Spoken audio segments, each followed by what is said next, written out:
Hey guys, first off I want to apologize to everybody for my video quality. I'm recording on my phone. I unfortunately don't have the finances to afford a computer or camera or anything special, so for now, until I start getting a little money in my pocket or I can, finances, I'll get a camera and I'll make these a lot more efficient. Okay, I promise. Until then, I'm sorry, it's all I got. That's all I got. But anyway, today we are going to be starting my first project. As I said in my short earlier, I am doing a hot pad. My hot pad is going to be wild, so prepare for a fun experience. Like I don't do simple projects. I like making my patterns crazy. I like doing wild things. So this is what we're going to do. I'm going to show you guys something crazy. Today we're going to be doing a 10 by 10. So I will be using this cardboard. It's beaten up because it was under my desk and I stepped on it. So I'll be attempting to salvage the bit up here that's like as flat as possible. You know what I mean? That's about the only way that I see cardboard being viable for stencils is if it's flat. If it's not flat, you're going to start having complications. For example, I have a 6x6 here that I made. What did I make this for?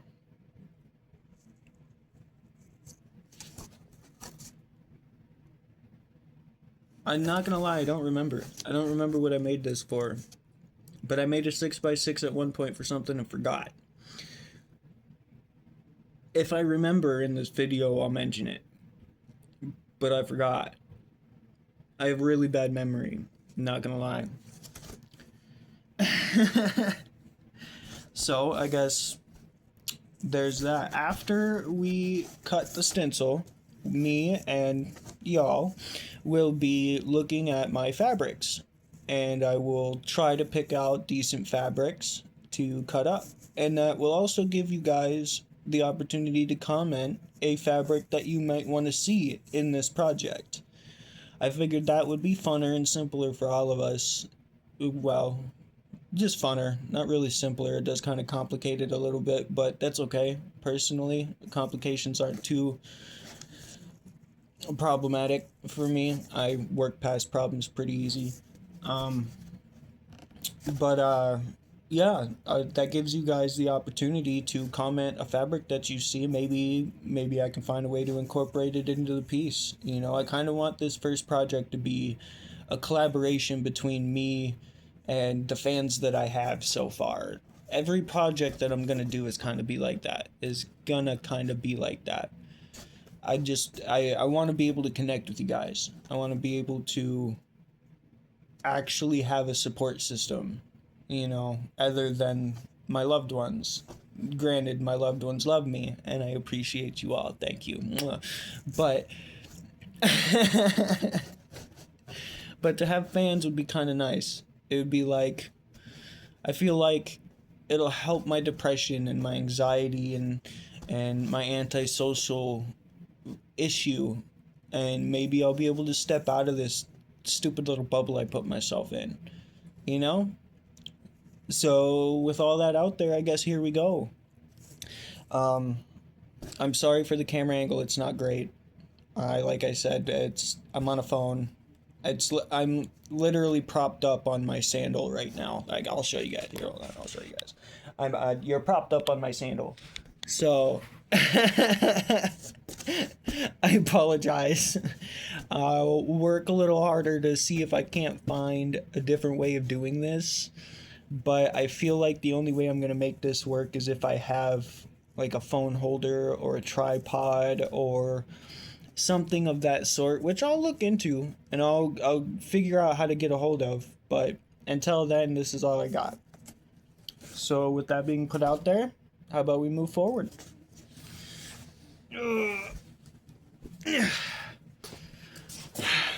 I'm going to cut the video here and start the video up at a slightly different angle just so you can see the scaling process when I do this, so I can explain it to you all.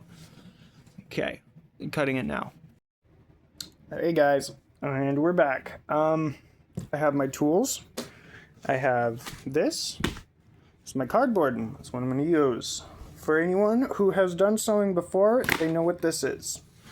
This is what I like to call a measuring stencil. It helps me measure how much, how many inches and how big the pieces are that I'm cutting.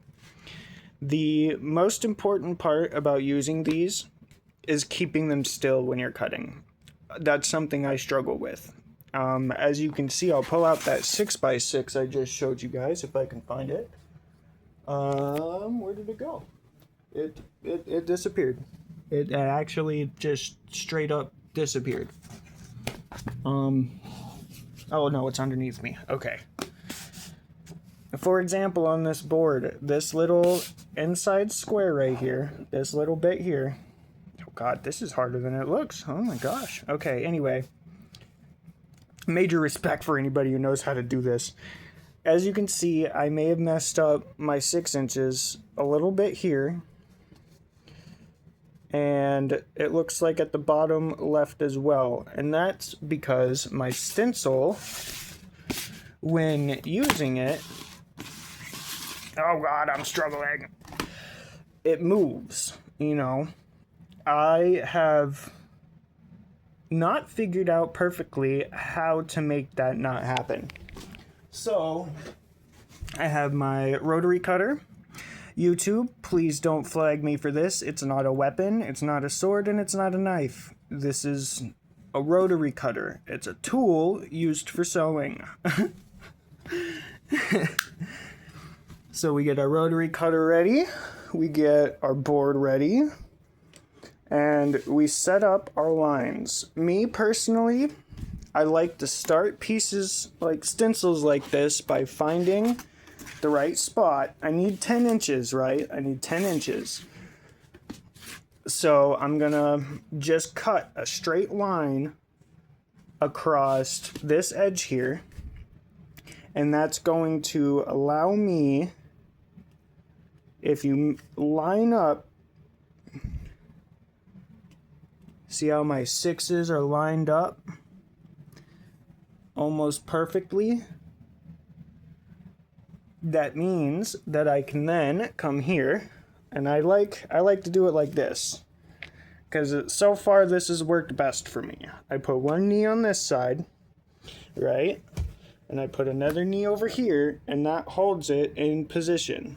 And from this position, as you can see, my 6 moved slightly. That happens, so I need to fix it.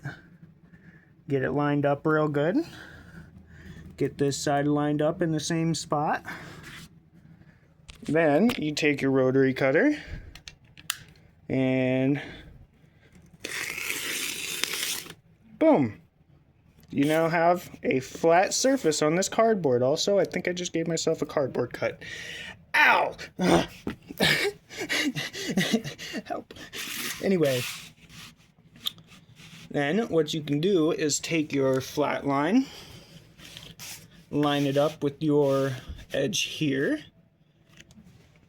right here at the top. Oh yeah. And then you take your stencil and you just cut off more, just a little bit more of this access here, so that it's not uneven, for one, and you have a little bit more or a little bit less space to work with, because most might think that more space to work with is better, but when you're trying to make a stencil, when you have a lot of access flap, it makes it really hard to hold your stencil in place.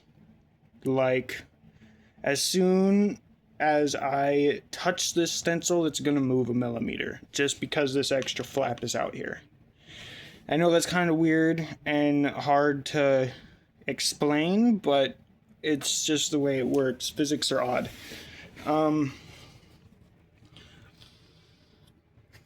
So once you get to this point,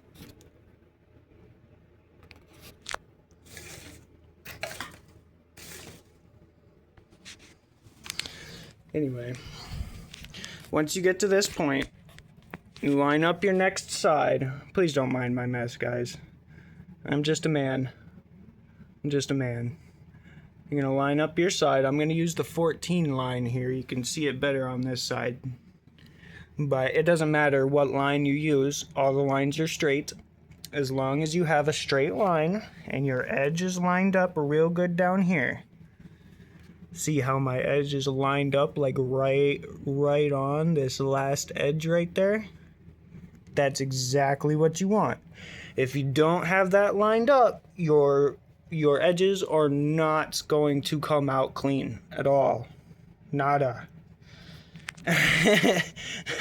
So, you line it up real good. I got it lined up.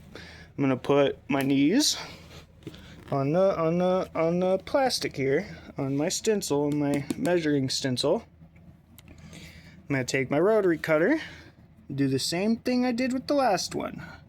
I'm also going to double check here that my lines are straight, because I'm pretty serious about straight stencils. It really does help. Make sure your lines are straight, and then, same thing as the last cut, get right along the edge here, and make sure to follow it. Sometimes you don't get a clean, perfect first cut, so you got to come back through and make sure to get it again. Cardboard's kind of a pain for that reason exactly. Sometimes when your blade's not sharp, like mine, I mean it is, obviously it's a rotary cutter, but it's not at peak performance like it once was. So you got to go over it a little bit. Got that straight line. Now, as you can see, if you line this up with the corner, this corner up here, actually it'll be easier if I do it here. See how this is? This is a 90 degree, English is hard, 90 degree angle. So if you put this here and line it up real good, you guys will be able to see how even it actually got. Line it up real good, and there is a little bit of black showing, but I think it'll be straight enough to work with. So we're going to take our corner. This is our 90 degree corner right here, and we're going to put it here on the one corner. If you look at it, you can see the 1, 2, 3, those are inches. All of those are inches. The little marks in between are tenths. So we're going to line up our piece here perfectly on the edge so that our inches come out as inches. And I'm sorry for the blackness. I'm using my other hand to keep this piece in place. I'm going to line this bit up. Okay, I have my stencil in place.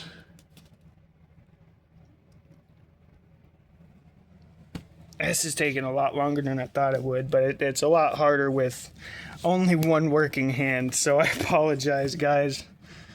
Alright, I moved my stencil again, but it's alright. Here we go. Boom, got it set up.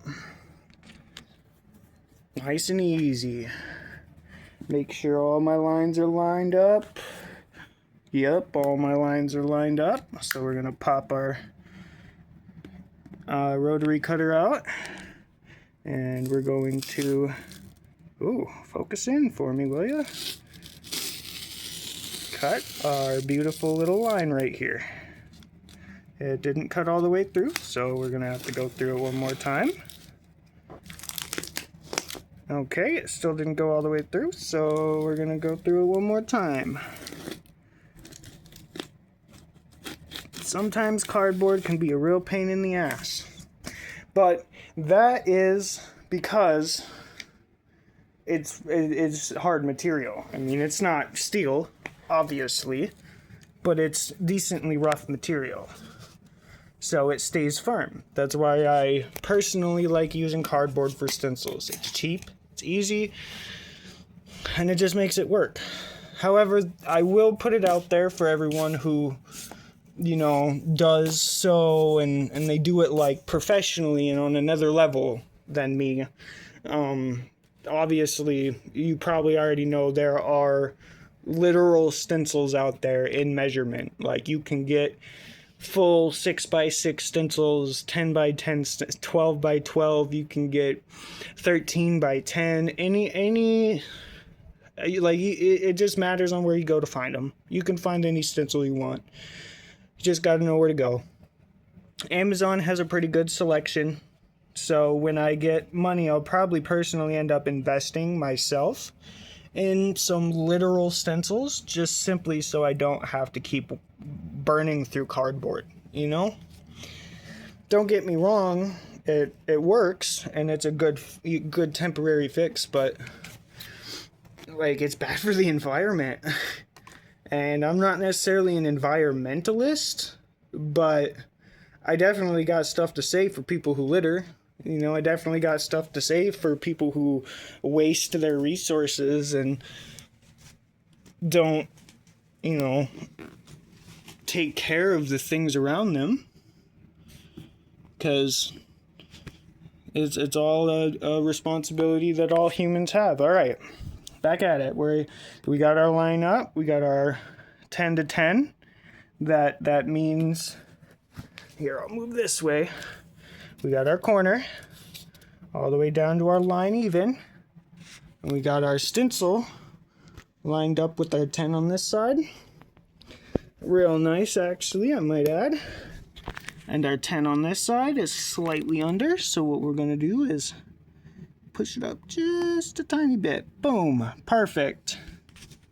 And then I'm going to get our rotary cutter. Pop it open. Make our cut. Boom. That one was easy. It cut right through. Fuck yeah. All right. Here we go. That's our stencil, guys. We have our 10x10.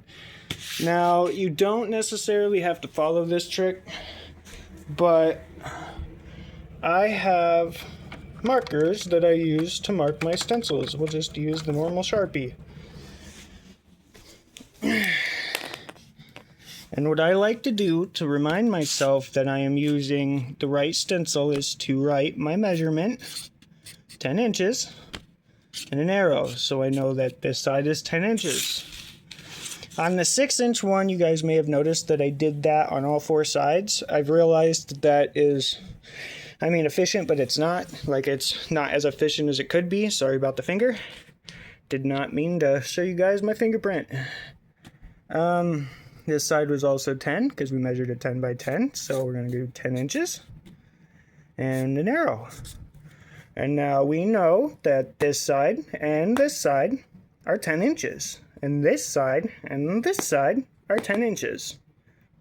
So next time I need to find a stencil, if I don't, if I don't need to make a new one, that's what I do.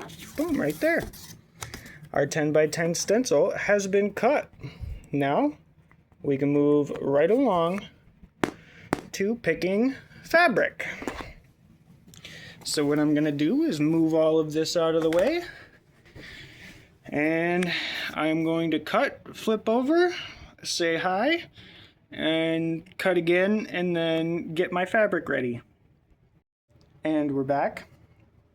I hope that little bit was explanatory enough for you guys to be able to understand how to make a stencil out of cardboard. It's not all too complicated, but it can be hard if you don't hold the stencils right or, get the lines correct. Another method that somebody else has taught me, it's pretty effective. The same concept, except instead of just cutting it right off, you measure it, like you put lines there and then you cut the lines.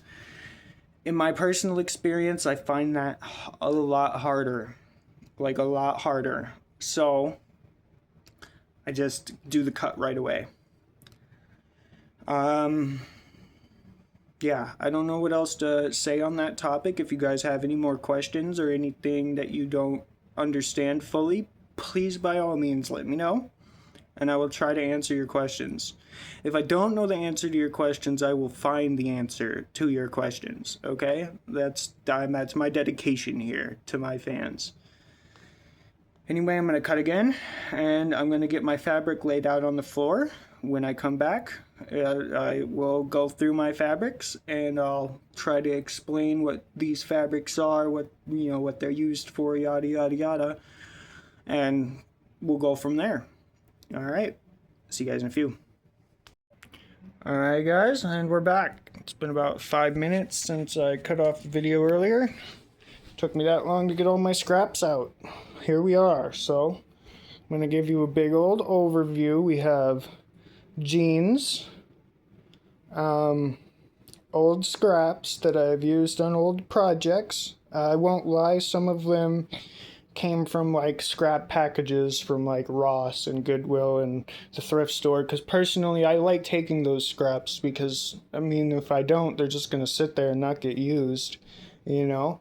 I like using what hasn't been used. You never know what you're going to find in those packages. It could be something amazing, it could be something terrible. You never know. Down here we have my main stuff that, I guess this is technically a scrap too. This is for a car seat, for the headrest seat thing. Headrest cover. Oh my gosh, my brain. We have normal yellow scrap here. Up here we have my bigger pieces that I have used for projects, but have plenty of. This is, I don't know if you can tell or hear that, but this is like raincoat material. I can't remember exactly what it's called, but you know, waterproof. I'm trying to figure out how to hold my phone without showing you guys my fingerprints, alright? I'm sorry. Alright, here we go. I think I figured it out. Alright. So, yeah, raincoat material. It's blue, a really nice blue. I personally don't think I'll be using that for the hot pad, just simply because if you put something hot on that, I think it's going to melt. Like, you put a dish right off the oven on that, it's probably going to melt right through it. This material, however, is normal fabric. Just, you know, it's not the most expensive fabric, but it wouldn't be terrible for a hot pad. So I may or may not use some of this. I have some scrap of this somewhere too. So I might just use the scrap of it in kind of the detail, just because honestly it's really pretty. I like this material. This material right here, my Christmas material. I don't remember exactly where this came from. I'm not going to lie to you guys. It looks like actually I have already made a bag out of this, and I didn't realize it.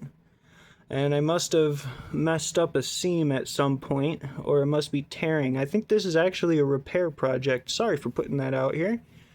Though honestly, if you guys decide that that's something you want to see in the hot pad, I might just say F it and give you what you want. Because I'm not going to lie to you, this isn't exactly a really big bag, and I don't think it's going to hold much. I might be able to put my scraps in it, but I have too much scraps to fit in it, so I don't know. We're going to put this to the side. Up here we have 2 pillowcases. Well, actually, let me be honest. This is a pillowcase. This would not be the best material for the hot pad, but potentially for another project in the future, I was actually thinking about making a mask out of this. I don't know exactly how to do that though, so I'm still kind of learning and researching and figuring out how to appropriately do that. Because I feel like it would be kind of cool, you know, I have like a custom camo mask, maybe put some designs on there somewhere. It is a pillowcase, but it's not a pillowcase. This is actually a pillow itself. It got a huge hole in it at one point. I tried to repair it, and it formed another hole on the same seam in a different location, so I eventually just cut it open and used the stuffing in other pillows and stuff like that. However, I am very interested in using this material for projects. This side is, if you can't tell, fuzzy, fluffy. It has unfortunately been washed a few too many times on hot, and it's not really soft anymore. It's kind of rough, but I mean, it's still fuzzy. It still tism's a tism, if you know what I mean. This side is much softer. I think this is called felt. I can't remember what this is called, but this is a certain material, and it feels really, really good. I may, but I probably won't be using this for the hot pad. I can't use this side for the hot pad. It'll melt for sure. This side I might be able to without having to worry too much about it. But I'll see what you guys have to say. Maybe you have another idea for it. Personally, I don't know if it's a great idea, but it is thick enough material to last. So maybe. We're going to move over to our scraps. My scraps, our scraps, whatever you want to say. Oh, I guess I missed a piece of jean here. Okay, we're going to start left to right, I think. Let me get this out of the way. Left to right, I think. We're going to start over here. These are all jeans. I have this, it looks like I had already started something with. I don't remember what. Maybe it was like a test run or something to see if I could do jeans, and it seems to be... It seems to have held up pretty good.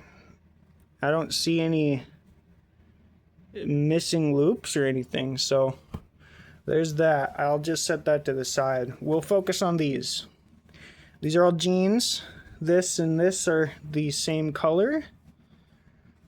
This one and this one are the same color. And this one, it is jeans, but it is polyester jeans. They are stretchy. If I put my foot up here, and I go here, you can see they are stretchy. These I don't think I'll use for a hot pad, simply because I don't think polyester can handle 100 degrees. So, there are those. I think I'm going to put those to the side, actually. I just wanted to show you guys that they exist. Up here we have another patch of jeans. It's for a pocket. I might actually use this in the future for like a backpack or bag or purse or something. Or if somebody needs a repaired pocket, honestly, I might even just put it on another pair of jeans just to have a pocket that looks weird. I don't know. I really don't. It's just an idea. Up here is a leafy kind of greenish material. I don't exactly know really what to call it, but so you can get a decent look at it, that's what it looks like. I have a decent amount of those scraps I might be willing to use in the details. We have pinstripes. This is one of my favorite materials. I like pinstripes. They look nice. Plain black. This is just a black fabric, nothing special. Nothing, I mean, black's pretty special, no, I'm not gonna lie, but, my favorite color. It's not a color, it's a pigment, but, no, okay, I lied. My favorite color is purple. Black is very easily second place. Anyway.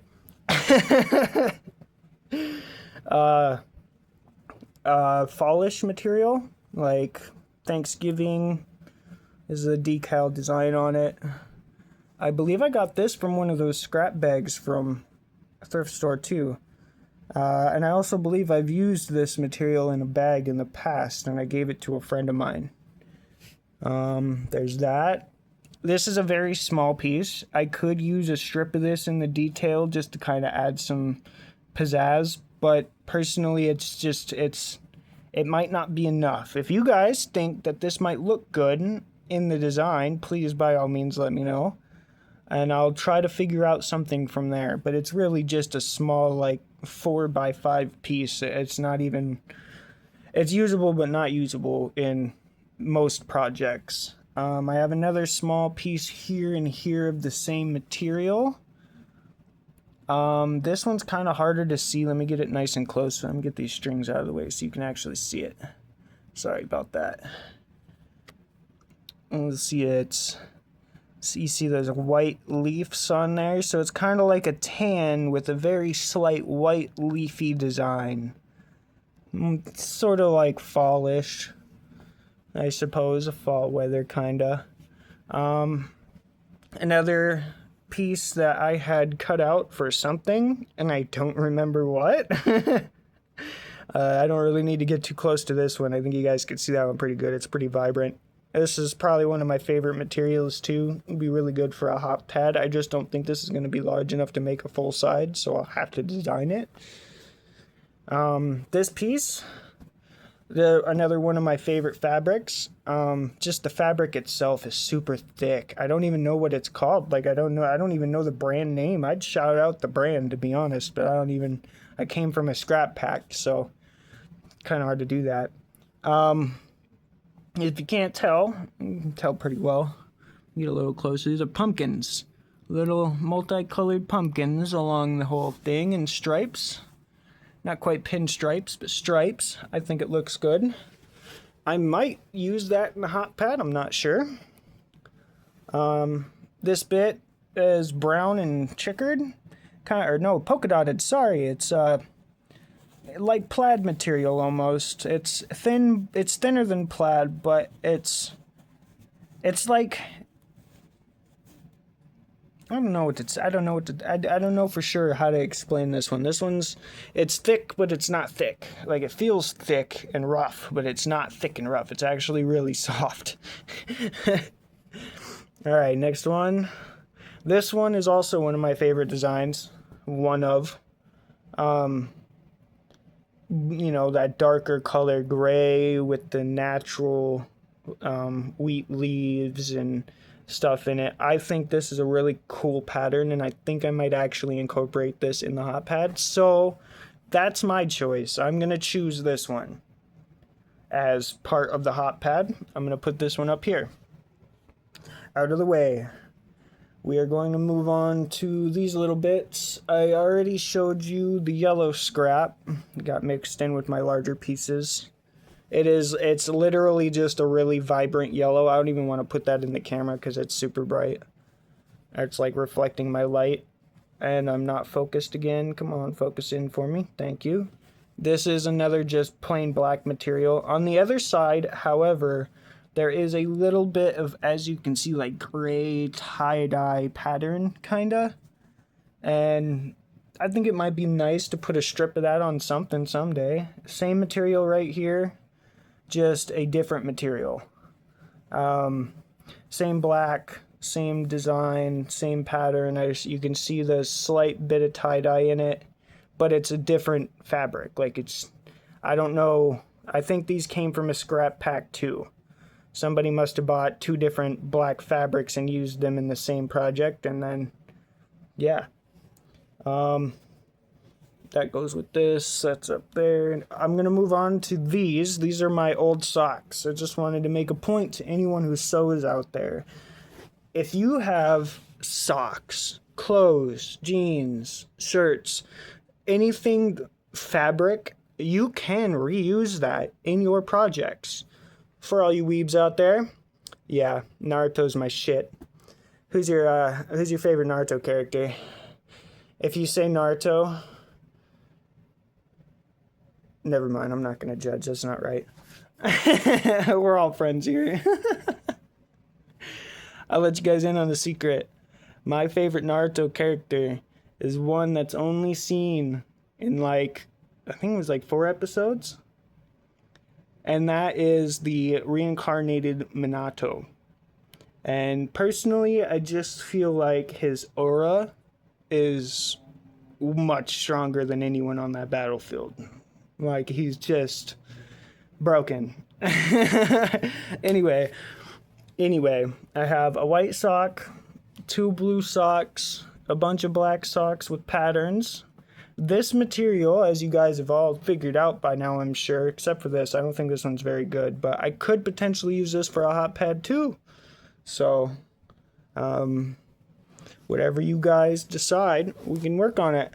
I'll put all this back together in a way and post the video, guys. Well, I'm going to cut real quick, flip around, and say a couple more words, but that is all of my stuff. So yeah, let me know what you guys think. Alright guys, I'm set back up in my sewing area. I did a little changing to my surroundings. I hope the lighting's a little bit better. I'm trying. I'm trying to learn as I go. If you guys have any advice or something, you guys please let me know, man.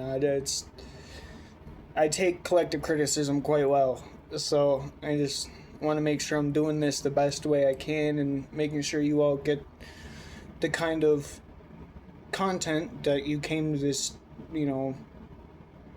channel looking for. I'm so sorry, guys, that my brain is my brain's not braining today. I'm doing my best. It's been pretty frequent lately. I don't know. I think I'm just really stressed out, tired, and that's just part of life, though. So I'm getting by day by day, just as everybody else should. Oh, I got an itch. Anyway, yeah, I guess I just wanted to say a couple last words and wish everybody a wonderful day and many to come, and open up room for conversation in the comments.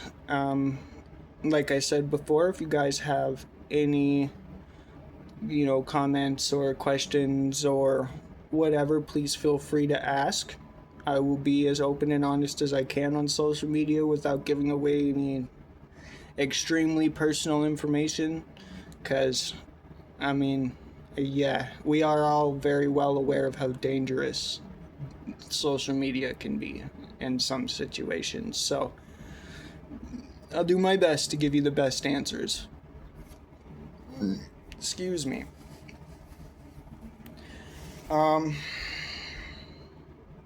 Yeah, I don't really know what else to say, so I guess I'll leave you guys off with a quote and a story. Short, but I got in a fight with a friend one time, and it was all about something really petty. I can't remember. I think it was a football game. It was two-touch, and he tackled me, and I got in a fight with him about it. But he was a really good friend, like a really, really, really good friend. And I lost a friend that day.